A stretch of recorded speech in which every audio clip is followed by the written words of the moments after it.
Guys, mabilis ang video lang. Naalis ko na yung loob nito. Tapos ayusin ko naman yan bukas o sa susunod. Hindi natin alam. Naglagay din ako na sa correct tree.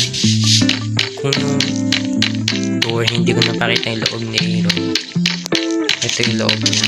Inayos ko. Bidangke kasi siyang alaga, kaya ingat. Meron din siyang alley ba yan? Yung storage room, enchantment, and kasi nahulog yung mga zombie. Kaya meron siyang ganun, mga ganyan, pink yung kulay ng wood para eco-friendly. Para sa amin dito, eco-friendly kapag ganyan, malinis tignan. Ganyan. So yun lang guys, bye.